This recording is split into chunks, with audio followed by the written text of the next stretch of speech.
Hello, my name is Marc Tumeinski, and I am an associate of the SRV Implementation Project and a faculty member at Anna Maria College, both located in Worcester, Massachusetts. I am pleased to present my talk on the legacy of Wolf Wolfensberger, but where are moral services to come from?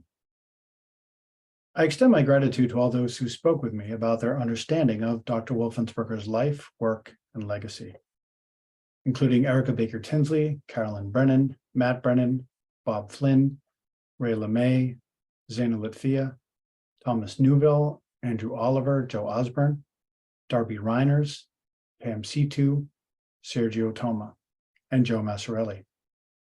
The conclusions drawn in this talk are mine, but it would have been much poorer without so much help from so many. To begin then, introduction, the moral leadership of Wolf Wolfensberger. Wolfensberger's leadership, wisdom, advocacy, perseverance, passion, character, and compassion built a profound legacy, step by step, year after year, which left its mark on countless individuals, families, and organizations. To quote John O'Brien, "For 50 years, people with intellectual disabilities, their families, and their allies have participated in a profound, if incomplete, shift in how their place in society is valued and understood. It has become possible to meet growing numbers of people with disabilities who live good lives in ordinary communities." Until his death on 27 February 2011, Wolf Wolfensberger poured his genius into the entire half-century of this shift, end quote. As a moral leader, Wolfensberger identified relevant and potent strategies for addressing devaluation and wounding, taught and motivated so many to act with coherency, individually as well as communally, and positively shaped the mindsets of individuals and families. His example and approach reflect habits that we can imitate, rather than simply admire from a distance, and in so doing, provide a lived response to his perennial question, but where are moral services to come from? They can only come from a moral society. And where can one expect a moral society to come from? It comes from the summation of the individual personal moralities of individual citizens. To examine the future of Wolfensberger's legacy is a broad charge, inevitably tied to the question of personal responsibility, at least to the extent that I recognize that I have benefited from his life's work. Long-term relevance of Wolfensberger's legacy. The question of his legacy has enduring relevance in three ways which are consistent with his body of work and his life. First, one of the brightest threads running throughout Wolfensberger's corpus is the drive to make positive change in the lives of societally devalued people, as well as their families, and to do so by identifying and building upon universal or near universal principles, so that societally devalued people could be helped to have greater access to the good things of life, such as family, friends, home, work, education, belonging, growth, and contribution. Second, Wolfensberger was inquisitive in the best sense of that word, about ideas, but also about people. He read widely, traveled broadly, visited different kinds of services in multiple countries. He kept an eye out for interesting and relevant physical artifacts, from postcards to invalid spoons, which can be seen in his extensive archives. The fruits of his curiosity are a treasure awaiting exploration by researchers, by doctoral candidates and other students. Even more fundamentally, his work spoke to a recognition of the paramount importance of the individual person. Wolfensberger was not an armchair theorist, but was genuinely interested in the lives of real people, especially those in need, and of families. Third, the content and structure of Wolfensberger's own writings indicate that he understood that he was passing on to a new generation of leaders something that he himself had received from those he studied with, from authors he read, and from people he met. We can still analyze Wolfensberger's writings to identify these various influences. We can also study the intellectual roots and contemporary authors of whatever fields we find ourselves in today. We can pass on his work and what we have learned to next generations. Allow me, therefore, to present an initial framework to examine his moral leadership, namely in terms of 1, the power and potential of his thought, 2, his understanding of language and meaning, 3, his focus on the person and the personal, and 4, his big ideas. First, though, 2 asides. One is that out of respect for this historical and personal context, I attempt to honor Wolfensberger's own language usage. And also, this talk is a much abbreviated excerpt from my longer chapter. A methodical yet wide-ranging thinker. Part of the power of his moral leadership comes from the fact that Wolfensberger was methodical and thorough. For example, glance at the structure of pass, passing, cape, and appear. Or consider his early attempt to reconceptualize functions of services to mentally retarded people. His discipline was coupled with his capacity to think deeply and broadly about many issues across a range of life domains. Not only did he come up with profound insights about what could and should be done in support of vulnerable people, but he worked out practical and interconnected implications, strategies, and tactics in support of these insights.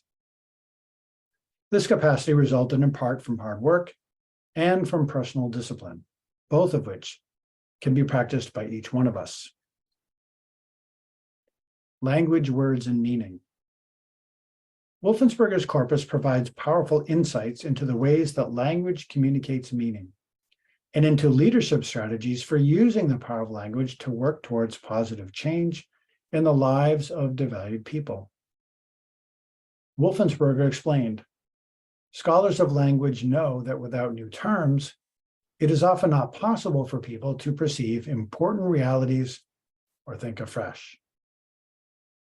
A common reaction when people first learn about social role valorization is gratitude for being given concepts and a language that closely describe their own experiences and instincts. Respect for the person and leadership development. Moral leadership is inherently personal. It is rooted in the personal characteristics and qualities of a leader who invites others to develop their own leadership qualities. Yet Wolfensberger's methodology was personal in another key quality, in that it was concerned deeply with identifying, honoring, and supporting those persons who were most at risk of being marginalized and devalued.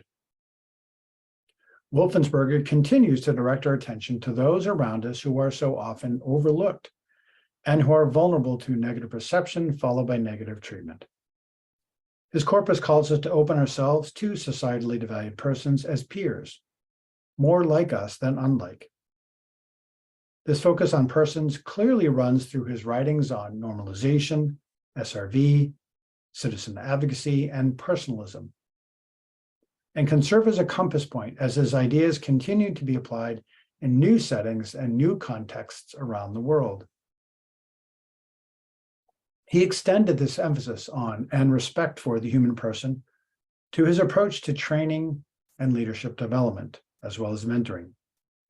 He issued personal invitations and built personal relationships with aspiring leaders of all ages and encouraged others to do the same. This was not an approach that focused merely on technique, but rather one that respected persons and therefore cultivated leaders who were prepared to act using multiple tools, strategies, creativity, and imagination. While he was certainly a powerful figure in intellect and passion, Wolfensberger wanted each person to think for him or herself, to take the ideas he shared very seriously, and to apply and extend them in the directions that made sense for his or her life, situation, and obligations. We too can invite, encourage, and foster others to take up the challenge of addressing societal evaluation and death-making in concrete ways in actual communities with real people. Foundational ideas. A partial list of his key ideas includes at least the following, and as you listen, apply these ideas to your own concerns for vulnerable people and to any service or helping forums you are involved with. some of his key ideas. Protect societally valued people from wounding and harm. Recognize the reality of heightened vulnerability. Resist dangerous ideas. That is, ideas that are not grounded in reality nor in morality, and thus are likely to harm and wound people and to fail in addressing real needs. Oppose dangerous policies and structures, whether organizational, political, or cultural. That is, policies and structures which can further devalue and wound vulnerable people.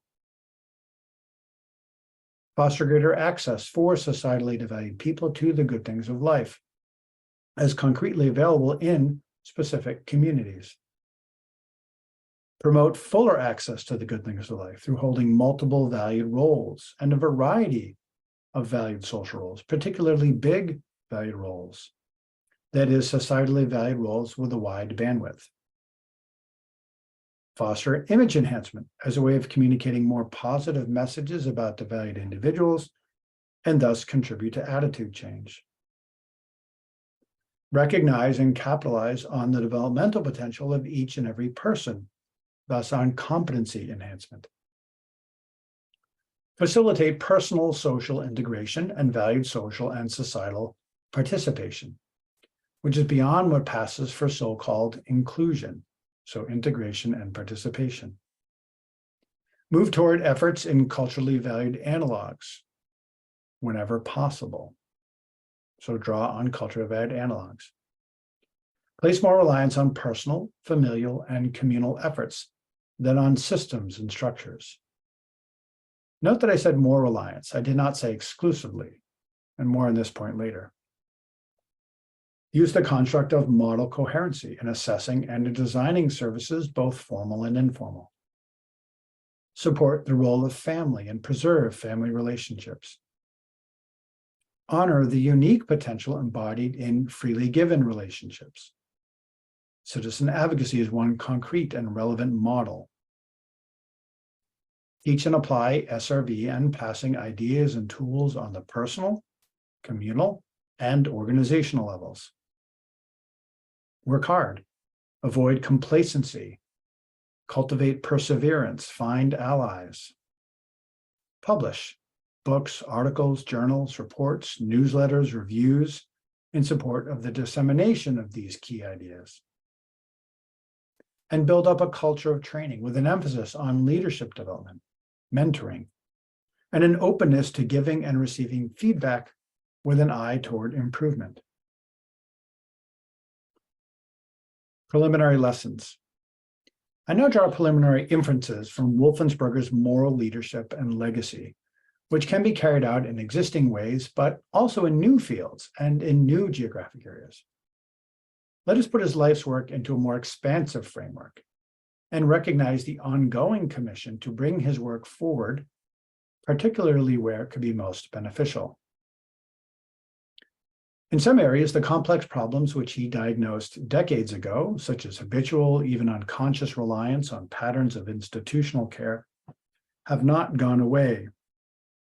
At the same time, the universal and near universal aspects of his thinking still have broader relevance and uncharted potential, some of which we see being taken up and developed in various ways around the world by moral leaders influenced by Wolfensberger. Call others to action. Wolfensberger invited others to act. He encouraged people to listen and learn, and then to act on problems close at hand. Now, providing a clear call to action is not unique to Wolfensberger. Nonetheless, his ask was distinctive and readily understandable, particularly in regard to action with and on behalf of vulnerable people and groups. And we can see evidence that many heard and heeded this call and still do today. This very conference is an opportunity to contemplate his body of work with a new perspective, or from a distance, so to speak.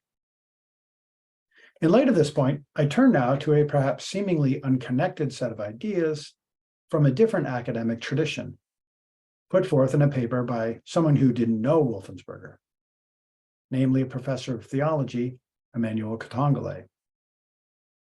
In a 2018 panel presentation, Katongole analyzed typical ways of motivating others to take bold action to address injustice, and thus to act as moral leaders. This should sound familiar to us. While Katongale's focus was specifically on addressing climate concerns, his ideas intrigued me when I first heard them, and seemed to resonate with key elements of my understanding of Wolfensberger's legacy. And so by comparing Katongale's schema to Wolfensberger's approach, and in a sense by imagining a dialogue between them, I found myself gaining a renewed clarity. Note that my argument is not that Katongale's schema is uniquely applicable to Wolfensberger's corpus, or could replace it. Rather, I propose that Katongale lays out a distinct approach to moral leadership, which by comparison might teach us something and invite us to look differently at Wolfensberger's approach. I am and will remain a student of Wolfensberger, yet I saw in Katongale's framework an opportunity to be re-energized in a sense, to continue to carry forward Wolfensberger's work in today's world, especially in relation to the lives of societally valued people and their families. In his paper, Katongale describes several elements of a moral call for action in response to injustice, and he emphasized 5 points. 1, a critique of existing structures and public establishments. Consider Wolfensberger's critique of large residential institutions for devalued people, whether institutionalized because of intellect, poverty, or age, as an analogous example. 2, a reflective look inwards, in other words, self-critique, exploring the ways that we are involved, consciously or not, in these unjust structures and institutions. Think, for example, about the presence of jails and prisons in our local communities. Or consider the reflective individual and group exercises commonly used in SRE workshops, as well as in workshops on how to function with personal moral coherency, inviting participants to stop, think, reflect. 3, a description of a possible new order or a novel approach. We might name this an achievable ideal.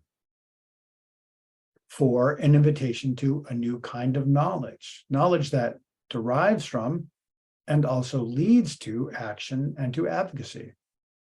A knowledge especially rooted in a deep understanding of those living on the margins. This could include, for example, examining the societal devaluation and wounds of vulnerable people and of their families, as well as the examination of modernism, which undergirds Wolfensberger's teaching on moral coherency and on the sanctity of life. And 5, moving on to bold action from the most local up to broader levels. We see this evident in SRV implementation efforts in residential services and in family support, in citizen advocacy, in hospital and medical safeguarding, and so on. From initial critique to focused action, Katongale narrated a reflective and iterative process of working toward greater justice. Wolfensberger similarly drew our attention to pressing fundamental problems facing vulnerable people as well as their families, asking us to try to step into people's shoes and to envision more positive and achievable alternatives, not out-of-reach utopias, but achievable realities, step by step, decision by decision, action by action. Think, for example, of the pass and passing rating levels, each higher level measuring an incremental positive change. Both Katongale and Wolfensberger advocate a responsive approach, identifying a problem or problems, imagining alternatives, gathering relevant knowledge, working at the problem on multiple levels, and then acting in accord with new vision and new knowledge as it arises. Both call for periodic assessment and evaluation, and then adapting one's approach accordingly. When we survey existing social structures and institutions in the places we live and we work, what do we see? What do we notice? Where and in what spheres do we see new or perhaps resurgent expressions of the processes of societal evaluation? Consideration of the cycle described by Katongale may even lend itself to finding new domains to apply Wolfensberger's body of ideas, to fostering new development, identifying and mentoring new moral leaders, and so on. We have seen, by way of illustration, SRV, as well as hospital protection brought to India and to Japan, respectively. The concepts of model coherency and the cultural lived analog are being studied in relation to jails and prisons, at least in an incipient way, and separately to support for elders, and so on. These are obviously select, not exhaustive illustrations of my broader point about extending Wolfensberger's work into new domains and cultures. Katongale and Wolfensberger both remind us of perennial questions of leadership and action. Who first invited you to the work? Which ideas first caught you? And where has the work taken you and changed you? Where are you taking and applying the work? These and similar questions underscore the importance of taking moral leadership seriously, looking back, looking within, and looking ahead while incorporating new knowledge and taking prudent action, step by step. Act with personal moral responsibility. In light of what we observe, understand, and know, what is our personal moral responsibility? How might I need to change? And from there, I might ask, what problems do I see? What would be better? How can I act with relevance and potency to address these problems? Who else can I work with? Who is mentoring me? And who can I mentor? Consider these and other questions in light of the following topics. Addressing social and societal devaluation and vulnerability. As long as we human beings still care for one another and are willing to serve one another and to advocate for positive change, Wolfensberger's conceptual schemes will have relevance. We do not necessarily have to look far and wide for these examples, or necessarily move into uncharted waters, so to speak, as they are likely to exist close by in our own locales and domains. Many of the same problematic structures and services exist today as they did in Wolfensberger's lifetime. Those working or volunteering in services, whether in direct care or in managerial and administrative positions, can find in SRV theory, in passing, and in model coherency, systematic approaches to offering relevant and effective support to societally divided people and their families. Families and friends can learn and adapt and apply his ideas in the lives of their own family members, friends, and neighbors.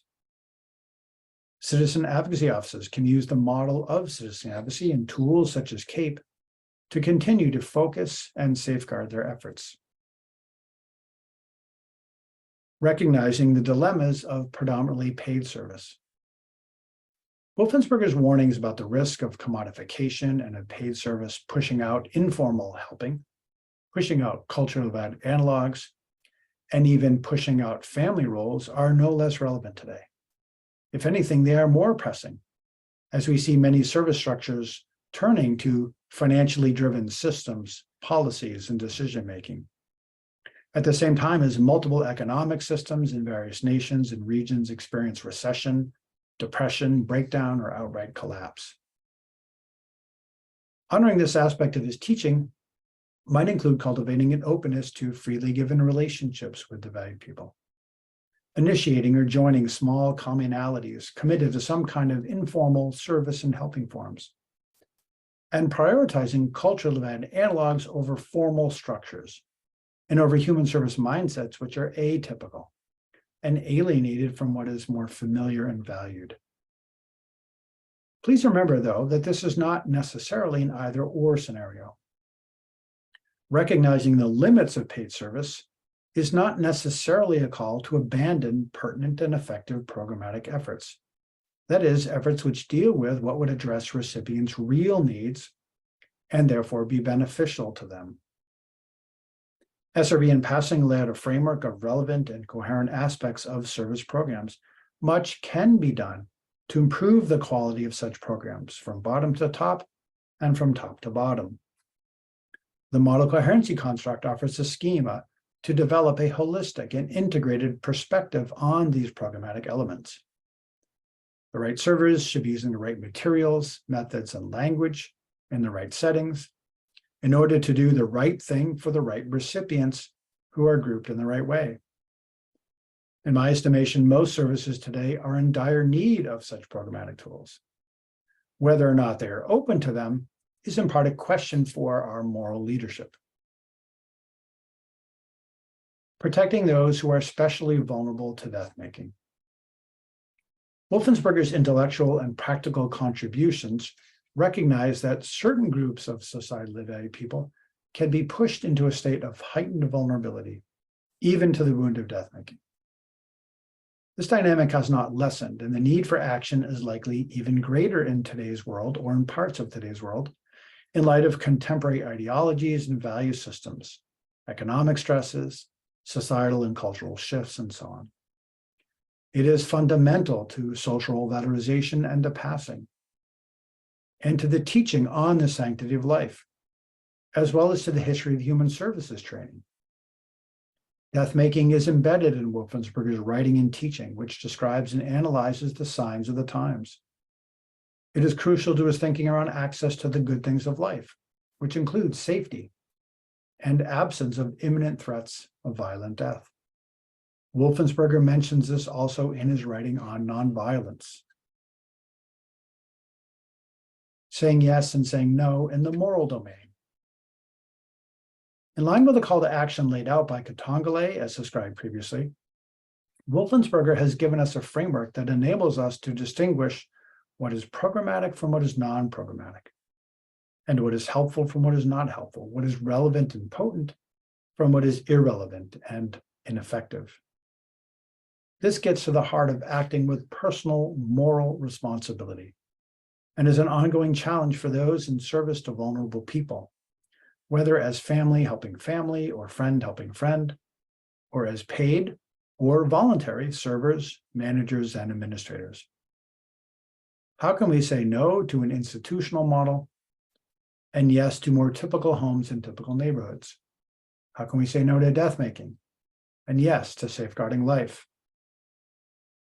Keep in mind that we may find ourselves taking steps toward yes and steps away from no. What is it that we will say yes to? What do we say no to? And under what circumstances is it acceptable to make compromises, including in light of non-programmatic constraints? Recognizing and assessing real, visible, and measurable impact of our ideas, our language, and our actions. Wolfensberger's corpus is not merely conceptual, but has the weight of practical relevance and potency behind it. These aspects of conceptual and practical validity are not separate, but are necessarily intertwined. We have the tools, such as passing, CAPE, model coherency, that we can use to assess our efforts, to redirect and to refocus as necessary, and even to design new projects and forms of helping. Implementing what we are learning. Wolfensberger was adamant that SRV teachers must also implement. Learning, training, and teaching are good and useful in their own right, and are also strengthened by application of the ideas. Again, examples of application now exist all over the world. Multiple programs are maintaining adherence to the citizen advocacy model, while others are adapting Wolfensberger's teaching around advocacy, including citizen advocacy, and around valued roles and personal social integration to foster freely given relationships within, for example, specific faith communities. We see implementation efforts in North America, parts of Europe, Asia, New Zealand, and Australia, India, and so on. Another way of honoring his contributions would be to study, assess, and support such implementation efforts through training, external evaluation, and collaboration. We see in the ongoing international SRV conferences that pockets of SRV training and implementation, as well as of citizen advocacy, exist around the world. We now have a robust international SRV association. We should continue our efforts to disseminate these ideas, to share resources, and to promote moral leadership where we can. Wolfensberger's body of work is strong, yet flexible enough to be applied in new fields, domains, cultures, and geographic locations, as we are already seeing to some extent, though much, much more can be done. Any limits are not so much in the ideas, but rather more with our own focus, our imagination, our commitment, our discipline, our access to resources, and so on. Nurturing a culture of honesty and feedback. Wolfensberger emphasized feedback as essential to leadership development, to moral development, and to programmatic change. His work continues to challenge us to think for ourselves, yet to remain open to advice, suggestion, and yes, even correction from others, including our peers. To work toward mastery of knowledge and application, whether of model coherency, citizen advocacy, SRV, passing, or the principles undergirding the teaching on how to function with personal moral coherency, necessitates an openness to honest and regular critique, as well as critical self-reflection. It will take conscientious effort to cultivate and preserve this culture and to hand it on to others studying his ideas. Mentoring and being mentored. Wolfensberger was deeply interested in and committed to developing leaders. I recommend his brief document outlining the history of guilds as a possible cultural-led analog for such mentoring activity. In our somewhat hyper-connected world, personal mentoring is irreplaceable. Careful reading of his list of publications shows multiple occurrences of texts he co-authored with graduate students and with developing leaders. And this speaks to a self-effacing promotion of other moral leaders and thinkers. This is an unfortunately too often neglected aspect of Wolfensberger's legacy. Drawing on and creating opportunities within academia.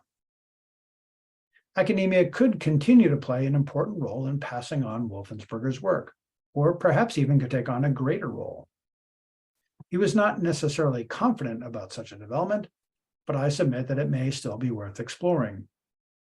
This might include teaching, conducting empirical, qualitative, and quantitative research, academic publishing, providing internships framed explicitly in connection to SRV concepts, adding relevant resources to academic libraries, and encouraging student use of these resources through assignments at colleges and universities, both small and large.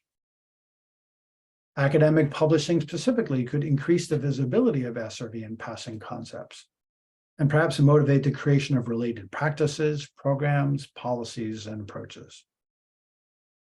Academic involvement could provide a useful credibility for his ideas, built on relevant and contemporary scholarly development and research.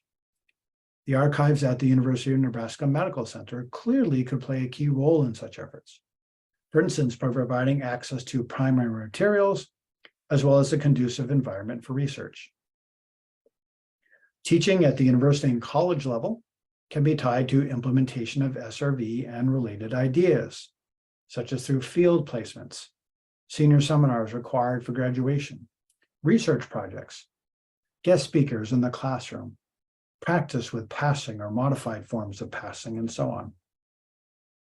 Academic schedules have the benefit of time, a full semester or even a full academic year versus one-day or multi-day workshops. And these schedules can combine in-depth study with application, as well as an interdisciplinary approach, such as among social work, psychology, sociology, law, literature, history, and so on.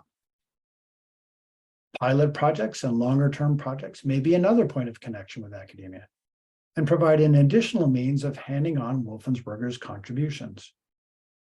Putting the ideas into practice in the classroom or on a campus may generate opportunities to introduce new learners and new leaders to his extensive body of teaching and writing.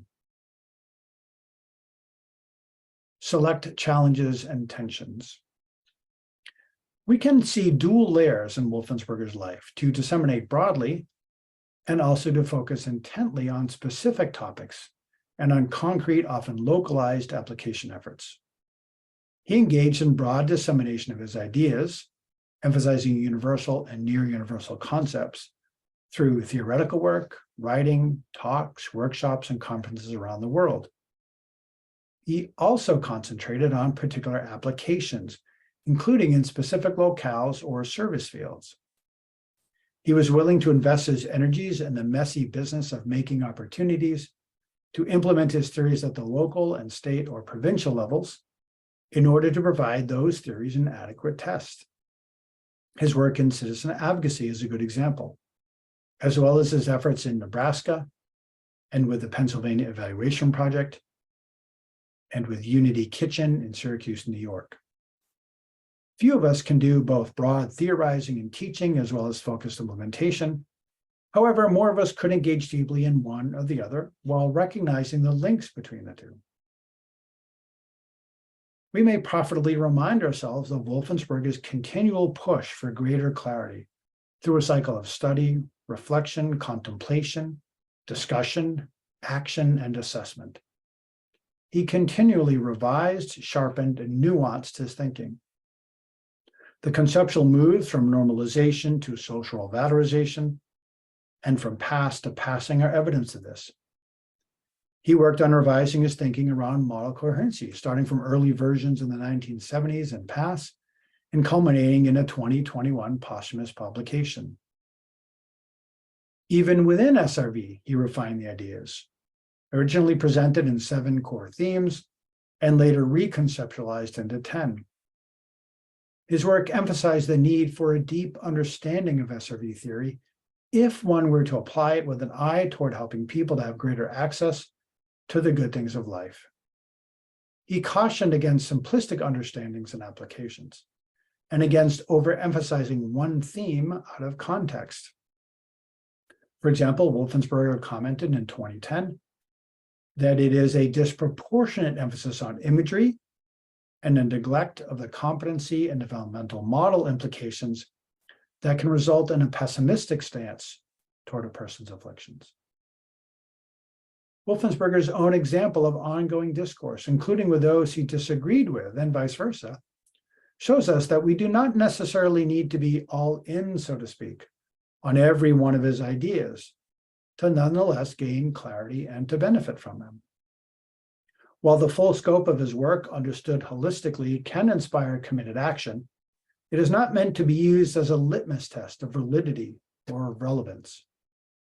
Some may indeed take up parts of his teaching while leaving aside other parts.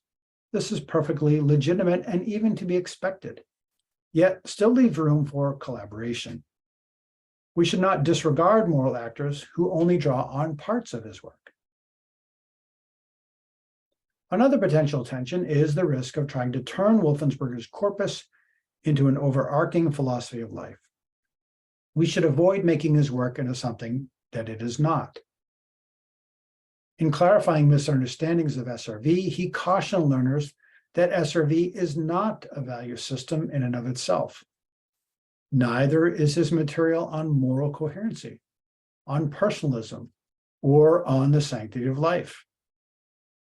Wolfensberger drew on explicit higher order values in his own life above and beyond SRV, and encouraged us to be clear on our own values. Again, his body of work does not reach the level of a value system, and we should not turn any aspects of his work into such. Indeed, Wolfensberger warned us that such attempts would only turn around to bite us. In conclusion, we may be asking ourselves, what difference will it make to keep Wolfensberger's work alive? In one sense, we do not really know. This is not to sidestep the question, nor should it dissuade us from moving forward. Rather, it is to recognize that we may not necessarily know what we are asked to face. Wolfensberger could not know the societal problems he would take on throughout his lifetime. Though we can make educated guesses based on current circumstances and on past history, by drawing on wisdom as well as analytical tools and skills, we still do not know the precise nature of the patterns of devaluation that vulnerable people will face or may face in the future. Still, keeping his corpus alive would, at the very least, be a valid act, and one with great potential, I argue. It would recognize the legacy of moral leadership that he received and added to before passing on to others, including to us. Keeping his work alive would acknowledge the ongoing validity of the bedrock principles of his work, while also understanding that we will need to put these principles into practice based on the circumstances that we are facing, wherever we are.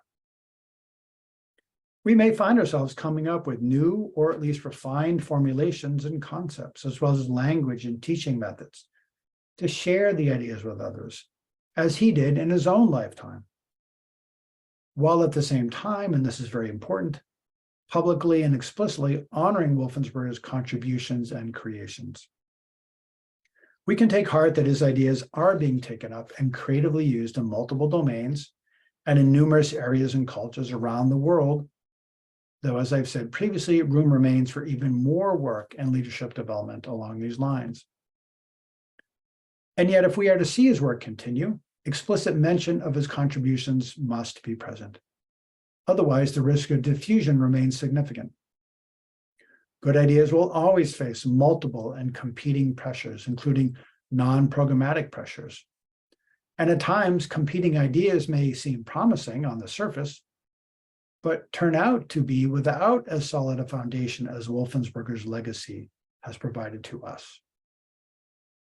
If we do not remind ourselves, and if we do not point others to the robust body of scholarship left to us by Wolfensberger, we increase the risk of fragmenting these ideas and may lose the hard-won fruits of his decades of work.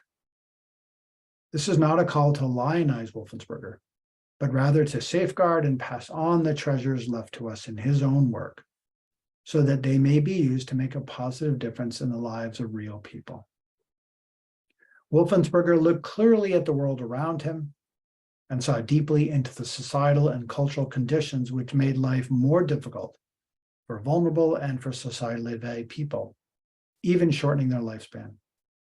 He often spoke boldly and to anyone who would listen of these problems and of the harm being done to lowly people, even at some cost to his own reputation. He studied and understood relevant disciplines, including psychology, sociology, history, pedagogy, and theology, to find, to modify, and even to create adaptive ways of addressing devaluation. He strived to act coherently to help those in need and to call others to action as well. He taught tools, mindsets, and disciplines necessary to support relevant and coherent efforts. Perhaps I can end by turning the charge given me for this talk into a final set of questions and challenges to each one of us. What work can I do to build on Wolfensberger's legacy? How will I keep teaching and learning? Who can I collaborate with? In what ways can I practice moral leadership? How can I use Wolfensberger's ideas and share those ideas in a way that make things even a little better for those who are vulnerable and devalued, and opens that door even more to the available good things of life? Thank you.